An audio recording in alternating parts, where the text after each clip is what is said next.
Maqaa Abbaa, kan Ilmaa, kan Hafuura Qulqulluu, Waaqa tokkoo. Ameen. Dhiifamaa fi tolummaa isaa nuuf baay'isee Waaqayyo Abbaan keenyaa akka baay'ina cubbuu keenyaa osoo hin taane akka tolummaa fi dhiifama isaatti eegee tiksee hanga isaan kanatti kan nu ga'e qulqulluu kan ta'e maqaan isaa guddaa kan galatoomee fi kan ulfaate nuuf haa ta'u. Sagalee kana kan dhaggeeffattan maatiiwwan Waaqayyoo ijoolleen haadha keenya qulqulleettii Dubroo Maariyaam bakka adda addaa kan jirtan hundumti keessan maqaa gooftaa keenyaa fayyisaa keenyaa Iyesuus Kiristoosiin nagaan isin gaafadhaa. Akka isaatii bakka jirtanitti akkam bultanii, akkam ooltanii, akkam galgaleessitanii. Ameen. Galateeffamuu nama uumaa keenyaa fayyisaa keenyaa Sillaasee kan ta'e maqaan isaa baddaa samii irratti afaan qulqulloota ergamoota isaatiin afaan qulqulloota abbootii keenyaa farmoolii keenyaan jedhu hundumaa kan galateeffamu qulqulluu fi ulfaataa kan ta'e maqaan isaa nu birattis guddaa kan galatoomee fi kan ulfaate nuuf haa ta'u. Deessuu gooftaa keenyaa haadha hunduma keenyaa qulqulleettii Dubroo Maariyaam qulqulloota ergamoota Waaqayyoo qulqulloota abbootii keenyaa farmoolii keenya hunduma isaaniidhaafis akka kennaa isaaniitti galannii fi ulfinni guddaan isaaniif haa ta'u. Egaan maatiiwwan Waaqayyoo koorsii keenyaa koorsii dubbii Kiristoosiin boqonnaa 5ffaa jalqabnee barachaa akka jirru ni yaadattu.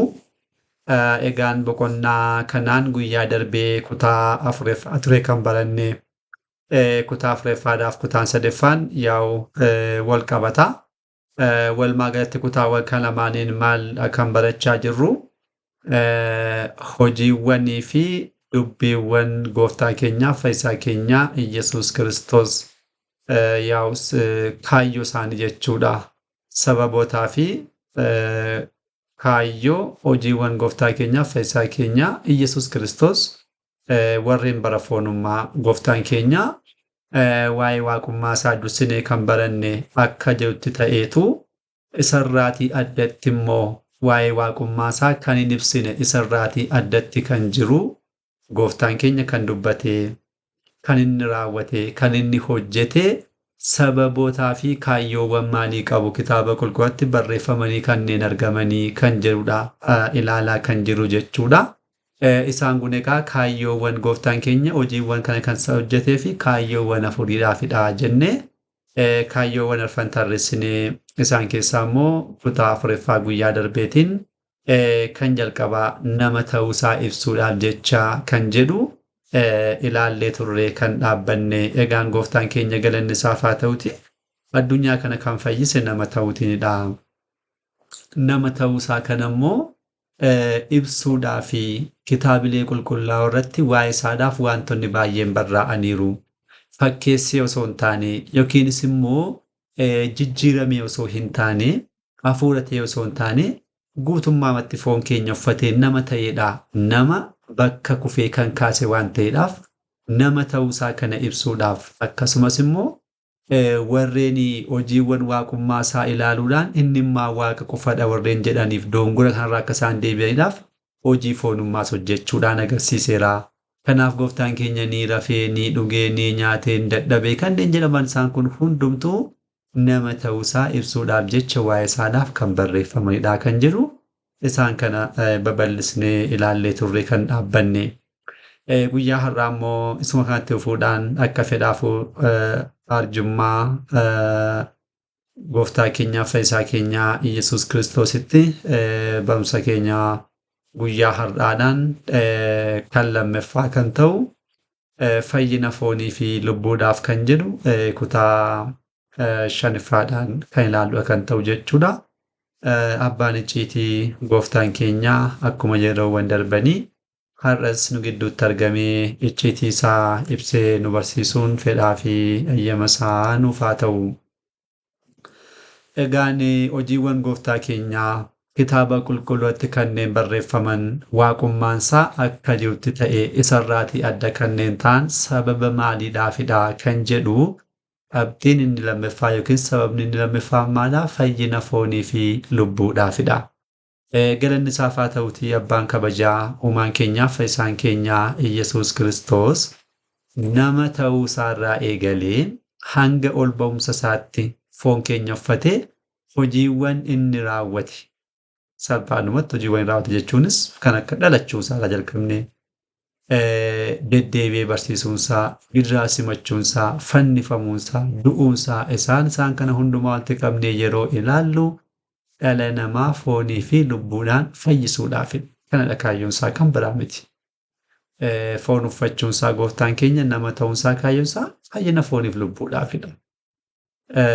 Fayyinni fooniidhaaf lubbuu kan jedhu sabni isaa maaliidhaafidha? Namni yeroo abboommii Waaqayyoo cabsetti abaarsi isa irratti dhufe abaarsa fooniidhaaf abaarsa lubbuu waan ta'eedhaafidha. Kan tokko qofa miti. Abaarsa gosa lammatu dhala namaa irratti bu'eera. Inni kunis abaarsa kan fooniif kan lubbuu jechuudha. Abaarsa egaa gosti lamaan kun bu'aansaa du'a gosa lama fidee. Du'aawwan kun lamaan immoo du'a fooniidhaa fi du'a lubbuu jedhamu. Abaarsi gosi lamaan du'a lamaan fidee jechuudha. Kanaaf namni dhalli namaa hundumtuu addaamii kaasee ijoolleensaa warreen isaa dhalatan warreen kan kumoofaa hundumtuu namni ijoolleen addaa hundumtuu jechuudha. Sababii abaarsa kanaadhaaf waggoota 5,500 rakkinaaf gidiraa keessa ture. Dhaloota gooftaa keenyaatiin immoo bilisa ba'e. Gooftaan keenya dhalatu dhannaa isaatiin addunyaan hundumtuu bilisa ba'e jechaadha. Kanaaf kitaabni kun akkuma dubbatu maal jedhaa? Amma garuu cubbuudhaa bilisa baatanii waaqayyoodhaafis bitamtanii qulqullummaadhaaf firii isiniif godhataa jechuudhaan dubbata. Amma garuu maal taatan cubbuurraa bilisa baatanii waaqayyoodhaafis bitamtanii tokkummaa waaqayyoo duukaa argattan jechaadha. Qulqullummaadhaaf wanti kun firii isiniif godhataa jechuudhaan kan dubbatu dhaloota gooftaa keenyaatiin fayyinni akka argamedha. Innaa fayyinni kun fayyina fooniif fayyina lubbuudha. Egaa gooftaan keenya beenyaa ta'uudhaaf yookiin immoo dhala namaa fooniif lubbuudhaaf fayyisuudhaaf jecha kan dhufe ta'uusaa ibsuudhaaf hojiiwwan isaa baay'eeliin isaa kan addaam ittiin kufe waliin wal fakkaatu. Kan addaam inni jalqabaa namadha. Nama ta'uudhaan abboommii waaqayyoo cabsee gara badisa bara baraatti deebi'e. Addaam lammaffaan gooftaan keenyaaf fayyisaan keenya Iyyasuus Kiristoos immoo dhala namaa kufaatii kana keessaa ta'u gara kabaja isaa duraatti deebisuudhaaf dhufe. Innaa hojiin addaamii fi hojiin gooftaa keenyaa bakka baay'eetti wal fakkaata. Wal fakkeeffammoon kun sababa maaliidhaafidha? Gooftaan keenyaa fayyisaa addaamiif beenyaa ta'uudhaaf dhufuusaaf jecha kan inni raawwatedha salphaadhumatti jechaadha. Fakkeenyaaf mee ilaallu. Addaam cubbuu sadiidhaan kufeera. Gannata keessa hojjeta jechaadha. Cubbuun jalqabaa yookiin dhalli namaa kan ittiin kufe cubbuun addaam ittiin kufe jechaadha. Isaan kanadha. Cubbuuwwan sadan isaanis maalaa tokko inni kan jalqabaa nyaatadha. Nyaanni dhala namaa qoree jireenya bara baraa keessaa baaseera. Nyaata yookiin immoo muka beles nyaachuudhaan hawwii nyaataa jechuudha. Kana taasisuudhaan abboommii waaqayyoo cabsee dhala namaa addaam jechaadha. Kan lammaffaa immoo cubbuun lammaffaa dhala namaa ittiin kufe ol of qabummaadha. Ol of qabummaan kun immoo maalaa?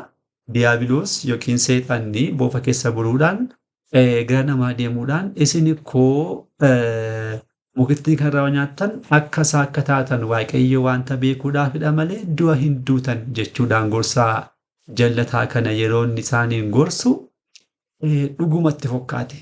Muka kana nyaanne waaqa ta'uu dandeenya jechuudhaan ol of qabummaa yookiin immoo waaqa ta'uudhaaf yaaduu kana qabatanii mukittii kana kutuudhaan cubbuudha kana raawwataniiru. Cubbuun dhala namaatti kufe kan sadeeffaan immoo jaalala qarshii yookiin aangoodha. Inni kunis taayitaa jechuudha. Taayitaa teessoo barbaadu. Isaan kun cubbuuwwan sadan dhalli namaa gannata keessatti yeroo ture ittiin kufedha addaam jalqabaan jechuudha. Egaan addaam lammaffaa kan ta'e addaam inni jalqabaa cubbuuwwan kanaan kufe. Addaam inni lammaffaan addaam kufe kana cubbuu kanarraa deebisee kaasu immoo Iyyasuus Kiristoos jechuudha. Cubbuuwwan kana sadan mo'atee qorame jechuudha. Iddoo kam jira wangeela Maatiyoos boqonnaa 4 barraa'ee jira kun. Yeroo diyaabiloosii nyaata fidee gara isaatti dhufu dhugaan si jira dhalli namaa maaliin biddeena qofaan yookiin daabboo qofaadhaan hin jiraatu jechuudhaan beela'ee osoo jiru yaa'u nama ta'e waan tureedhaaf foon namummaa foon keenya uffatee waan jiruuf foon beelaa jechuudha. Foon waa tokko hin beekne waan uffateedhaaf gooftaan keenya beela'ee osoo jirutti abbootonni maal jedhu diiyaabiloos yaa'u wanta namni jaallatudha kan inni nama kuffisu. Wanta namni jaallatudhaan akkuma kiyyoo jechuudha. Amma namoonni kiyyoo kiyyeessan mana fa'aa keessattis hantuuta keessa immoo waan adda addaa mana keessaa qabuudhaaf maal godhu kiyyoo kiyyeessanii kiyyoo sanarra wanta ilbisni yookiin immoo qabamuudhaaf kan jirtu kun wanta isheen jaallattu irra kaa'u. Agartanii jaallattee sana qabachuudhaaf gaa isheen deemtudha kan isheen qabamtudha. Diiyaabiloos akkuma kanaati.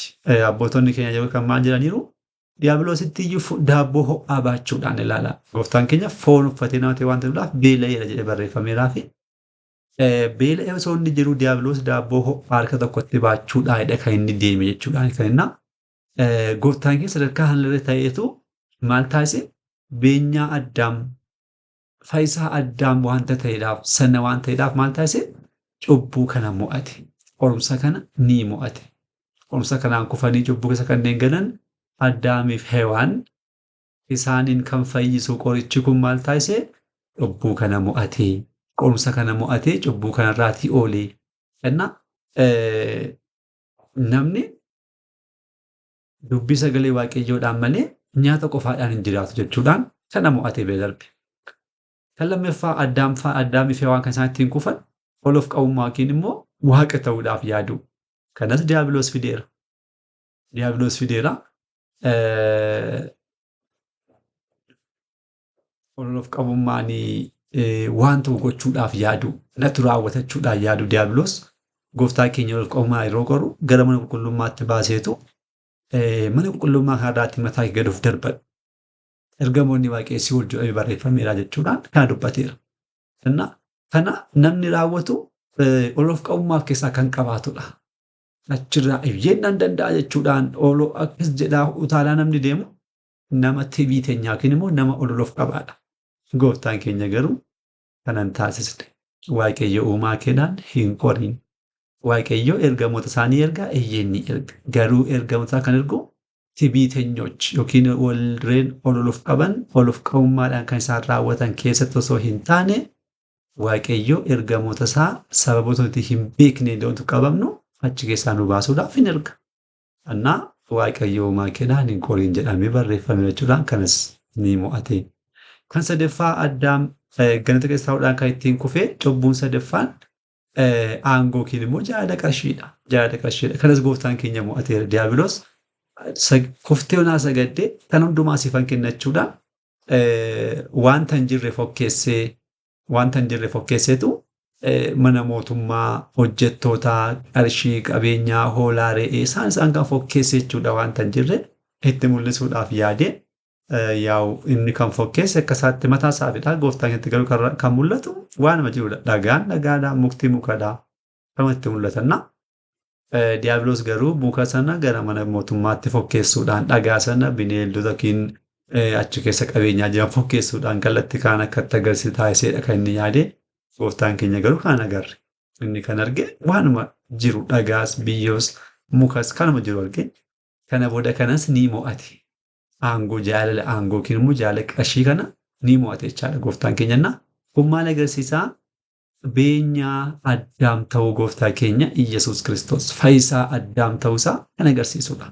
Gooftaan keenya kan ittiin addaam kufe isaaf mo'ee addaamiin bakka inni kufee kaasaa waanta jiruudhaaf addaam kan ittiin kufee kana guutummaa sadansaa hin mo'ee jechuudha. Innaa maaliif qorame yoo jenne funoo sababa kanaadhaafidha. Beenyaa addaam fayyisaa addaam waan ta'eedhaaf addaam kan inni ittiin kufe inni immoo qormaataawwan kana qorame mo'ee fayyina addaam ta'ee sababa kanaaf kan taasiseera jechaadha gooftaan keenya. Kan biraas wantootni baay'een ni jijjiiru kan wal fakkeessu addaamii fi addaam jalqabaaf addaam lammaffaa Kiristoosiin jechuudha. Addaam jalqabaa muka biles kutuudhaaf warri namni jalqabaachuudha harki isaanii diriirsanii muka biles kutan. Addaam inni lammaffaanii warreen muka biles kutuudhaan addaam muka biles kutee jireenya bara baraa keessaa gad kan darbatame Addaam inni lammaffaa immoo mukarratti harka isaa diriirsee maal taasise Addaamin bakka inni kufeetu kaasee harka isaa diriirsee jechaadha fannoodha. Inni jalqabaa harka isaa diriirsuun du'a bara baraa fide Addaam inni lammaffaan fayyina kan ta'u immoo harka isaa diriirsee mukarratti yookiin fannoorratti jireenya bara baraa fide Addaamin fayyisee. Addaam lafa durba taaterraa kan inni uumame miti Addaam lafa hin qotamiin irraa qotiisa gaafa kibxataa yookiin immoo dursitee waa tokko kan irratti hin ta'in irraatu kan inni uumamedha. Akkuma kanaa fayyisaan Addaam inni lammaffaan Kiristoos dubroo kan taate haadha keenya qulqulleettii dubroo Maariyaam irraa dhalatee Addaam ganata keessaatu ari'ameera. Ari'ameetu gara Si'ooliif gara dachee boodamoo gara Si'ool akka galu taasifameera. Akkuma kanaa gooftaan keenyas immoo fakkeenya gannataa kan taate Beeteliyeem yookiin immoo Yerusaalem dachee Yihuudaa keessaatu gara fakkeenyaa Si'ool kan taate gara Gibxiitti innis sababa kanaadhaaf baqateera. Baqannaa isaatiin Addaam kan baqate baqannaa isaarraa deebisee kaasee. Dhalannaan isaa dallaa sawaa keessatti miti dallaa sawaa keessa kan inni ciise gooftaan keenya. Dallaa sawaa keessatti ciise kun mataan isaa dhala namaa yookiin immoo Addaam inni jalqabaa addunyaa ergamootaa akka jiraatuudhaaf taasifamee garuu cubbuu hojjechuudhaan gara addunyaa beelladootaatti kan darbatame. Addaam inni lammaffaan gooftaan keenya Yesuus Kiristoos immoo dallaa sawaa keessatti dhalachuudhaan dhala namaa kabaja isaarraatu gara addunyaa beelladootaatti gad darbatame sana kaasuudhaafan dhufe kan jedhuuf sababa sanaadhaaf Beeteliyeem dallaa horii keessatti dhalatee. Dhannaa isaan kun gooftaan keenya kaasaadhaaf yookiin immoo dhala namaa fayyinaaf lubbuudhaaf fayyina fooniidhaaf kennuudhaaf jecha kan inni raawwatedha. Kanaaf maaliif qoramee maaliif akkas godhe jennu sababoota kanaafidha jennee kallattii kanaatiin abboonni keenya kan nuuf ka'an barannee warreen hin beeknes immoo kallattii kanaatiin ni hubachiisna jechuudha. Salphaadhumatti qabxiin lammaffaa gooftaan keenya hojiiwwan inni bara foonummaa isaa raawwate kan waaqummaa isaa akka jirutti ta'e jechuudha. Sababni inni lammaffaan fayyina fooniidhaaf lubbuudhaaf jecha kan raawwate kan hojjete kan dubbate gooftaan keenya ni qaba. Qabxiin lammaffaan kanaa qabxiin inni sadaffaan diiyaabiloosiin gara isaatti dhiyeessuuf kan jedhu barumsa keenya kutaa nuun qabannee kan dhufnu kan ta'u kanarraa asumatti nu haa ga'u abbaa sagalee kanaa kan ta'e waaqayyo uumaa keenyaaf galanni ulfinni guddaan isaaf haa ta'u kan dhaggeeffame laphee keenya keessa nuuf haa bulchu kutaa nuun deebinee hanga dhufnutti nagaa waaqayyootiin turtii gaarii galanni waaqayyoof.